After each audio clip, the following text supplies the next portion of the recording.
Hey guys, good morning and welcome to a new blog. আজকের ব্লগটা কি নিয়ে, আজকের ব্লগের মধ্যে আমরা কি কি তোমাদের সঙ্গে শেয়ার করব সেইটা পুরোপুরি তোমাদেরকে দাদা বলবে। সকাল সকাল 1 কাপ গরম গরম চা আর বই খাতা নিয়ে বসে গেছি। সামনেই এক্সটার্নাল এক্সাম, তো সেই কারণেই আর কি একটু পড়াশোনার দিকে মন দিয়েছি। তো গাইস, আজকের ব্লগটা খুব ইন্টারেস্টিং হতে চলেছে। আজকে ডার্বির ব্লগ হবে। সবে ঘুম থেকে উঠলাম, ব্রাশ টাশ করে নিয়েছি, এবার ব্রেকফাস্টটা করব।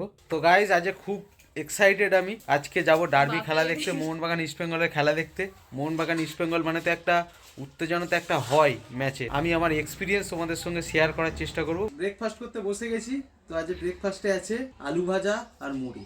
তো গাইস, ব্রেকফাস্ট কমপ্লিট আর মায়ের কাজ শুরু করে দিয়েছে। ব্রেকফাস্ট করার পর মা এখন কাগজ খুলছে, কারণ আমাদের ঠোঙা হবে। বড় মাকে তুলে দিয়ে ও বলেছে পেপার খুলবে, আর পেপার খোলার থেকে ও পেপার পড়ছে। পেপার তোকে খুলতে বলেছে রে, পেপার পড়তে বলেনি। এই ছোট, পেপার পড়তে ভাল লাগে? বাড়িতে কটা পেপার পড়িস? পেপার খুলতে কেমন লাগছে? কাটতে পারছিস না? তোকে তো কাটতে বলেনি, তোকে বড় মা খুলতে বলেছে আর জেঠু কেটে দেবে। তো গাইস, মা এখন স্নান টান করে পুজো দিচ্ছে। আর দেখো আমাদের গুপলু ওখানে বসে আছে, ভোগ দিয়েছে গুপলুকে।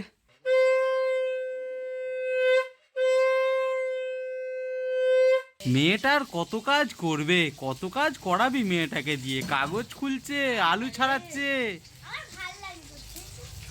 তোমার ভালো লাগে? বাড়িতে খুব কঠিন কঠিন কাজ দেয়। আর এটা হলো আমাদের বিশ্ববিখ্যাত কড়া, বিশ্ববিখ্যাত ফোন পে পরোটা। তোমরা দেখেছো? এটা হলো, দেখো, এটা হলো আমার মায়ের বিশ্ববিখ্যাত কড়া। ভাইরাল করে দাও কড়াটা। কড়াটা যদি পারো খুব শিগগিরই ভাইরাল করে দাও। আর এই যে মেয়েটা আছে, এই মেয়েটাকে একদম ভাইরাল করবে না।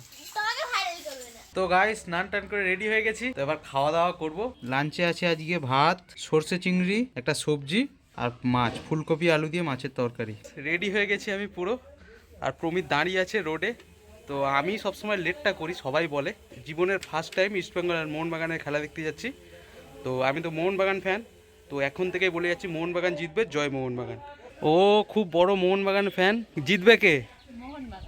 মোহনবাগান। ওরা টিভিতে দেখবে আর আমি লাইভ দেখবো গিয়ে। গাইজ, আমি আমার বাহন চেপে বেরিয়ে পড়েছি।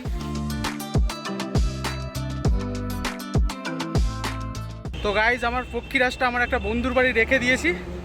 আর ছেলেটা অনেকক্ষণ ধরে ওয়েট করছে। দেখো, বাস চলে গেল। কতক্ষণ ওয়েট করছিস ভাই? কতক্ষণ? তবুও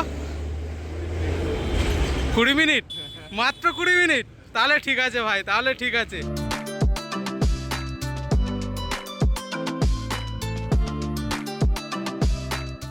তো গাইস, আমরা এখন ফাইনালি নেমেছি প্ল্যানেটে।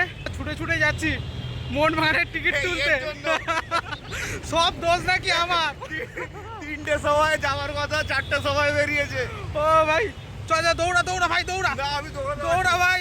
দৌড়ে এতটা চলে এসেছি, আর সে তো আসতেই পারছে না, কারণ একটু মোটা সোটা হয়ে গেছে। তো চলো, টিকিটটা কালেক্ট করতেই হবে, কারণ খেলা 7:30 থেকে, কিন্তু টিকিট 5:30টার মধ্যে কালেক্ট করতে হবে। তাড়াহুড়োর মধ্যে আজ ঘড়িটাই পরে আসতে ভুলে গেছি। এখন বেজে গেছে 5:10। তো গাইস দেখো, ইডেন গার্ডেনও দেখা যাচ্ছে এখান থেকে। ওর পাশেই মোহনবাগান অ্যাথলেটিক ক্লাব। আর সেই আমাদের মোহনবাগান অ্যাথলেটিক ক্লাব। তো গাইস, হয়ে গেছে বড় সড়ো পোপাট। এটা তো আমার সঙ্গে হয়, এটা তো নর্মাল ব্যাপার। টিকিট কেটেছি মোহনবাগানের, আর আজকে এতটাই ভিড়, আমি ভেবেছি C2 লেফট C2 রাইট একই জায়গায় মোহনবাগানের, বাট চেঞ্জ করেছে। C2 লেফট দিয়েছে ইস্টবেঙ্গলকে, C2 রাইট দিয়েছে মোহনবাগানকে। ভাই বড় সড়ো পোপাট ভাই। কেন? মোহনবাগানের ফ্যান হয়ে ভাই, ইস্ট বেঙ্গল থেকে টিকিট তুলতে হচ্ছে, অসুবিধা নেই ভাই দিল সে মোহনবাগান না। হ্যাঁ, একটু খারাপ তো লাগছেই। টিকিটটা দেখাও। এই হচ্ছে আমাদের টিকিট। মোহনবাগানের বড় সড়ো ফ্যান, বাট কিছু করার নেই। ডার্বি, মা মোহনবাগানের জয়। আজকে দিতে হবে ভরে ভরে। হ্যাঁ, ইস্টবেঙ্গলে থেকে তুমি মোহনবাগানে ভরে ভরে দেবে? হ্যাঁ, অবশ্যই। মোহনবাগানের ফ্যান হয়ে এখন মোহনবাগান ক্লাবেই ঢুকতে পারিনি। গাইজ দেখো, এই সেই ঐতিহ্যশালী ক্লাব 1920। তো গাইজ, আমরা চলে এসেছি শিয়ালদা স্টেশনে। ও শিয়ালদা স্টেশনটা ভাই কি সুন্দর লাগছে, দেখ। অসাধারণ। India's wow. First colour changing station.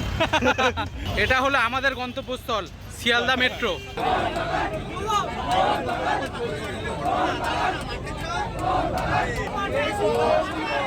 এই হলো ডার্বি। তো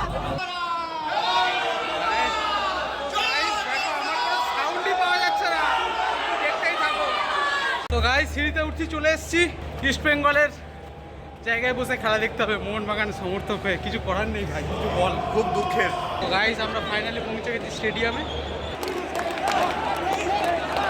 এই হলো অ্যাটমসফিয়ার গাইস।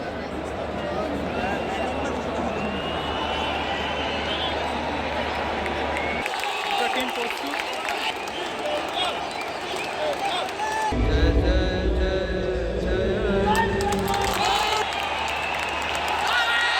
গাইস খেলা স্টার্ট হয়ে গেছে।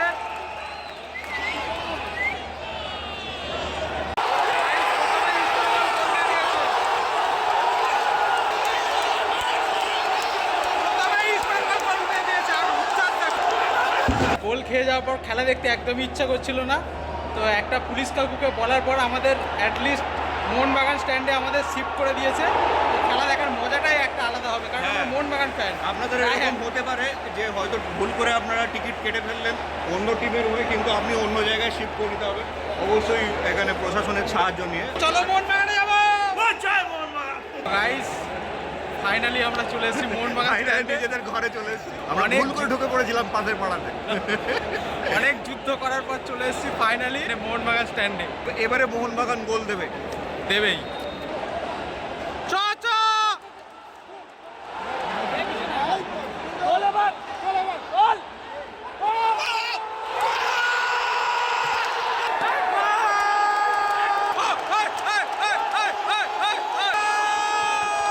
তো গাইস খেলা জমে উঠেছে। 45 মিনিট কমপ্লিট। পেনাল্টি দিয়েছে, সবার মুখের অবস্থা বাজে। পেনাল্টি সব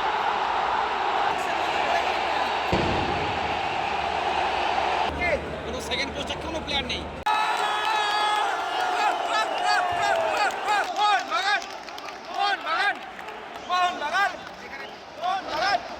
খেলা শেষ, বল ড্র 2-2। তো গাইস আমরা ঢুকেছি র্যাম্প 19 দিয়ে আর বার হচ্ছি র্যাম্প 11। মানে ঢুকেছি আমরা ইস্ট বেঙ্গল থেকে আর বার হচ্ছি মোহনবাগান থেকে। What experience. আমার বন্ধুটাকে প্রায় মেরে ফেলেছি। অনেক কষ্টে নিয়ে এসেছি বাবুকে কাঁধে করে শিয়ালদা স্টেশনে। বন্ধুরা আপনার এদের সঙ্গে কখনো কথা যাবে না। তো গাইস এখন বাজে 11:45 আর ফাইনালি আমরা নেমেছি মাঝেরহাট স্টেশন। এখান থেকে এবার যাব যে যার বাড়ি। অনেক কষ্টে মাঝেরহাট পৌঁছেছি আর ছেলেটার মুখের অবস্থাটা শুধু একবার দেখো। এখন বাজে 1:05 বাকি। তো গাইস ফাইনালি আমি বাড়ি পৌঁছেছি। তো ফ্রেশ ট্রেশ হয়ে রেডি হই আর খুব জোর খিদেও পেয়েছে, একটু খাওয়া দাওয়া করি। তো গাইস ব্লগটা ফাইনালি এখানেই আমি এন্ড করছি। তো ব্লগটা যদি ভালো লেগে থাকে অবশ্যই লাইক কমেন্ট শেয়ার অ্যান্ড আমাদের চ্যানেলটি সাবস্ক্রাইব করতে একদমই ভুলো না। তো চলো আজকের মতো টাটা, আবার তোমাদের সঙ্গে দেখা হচ্ছে অন্য একটা ব্লগ নিয়ে।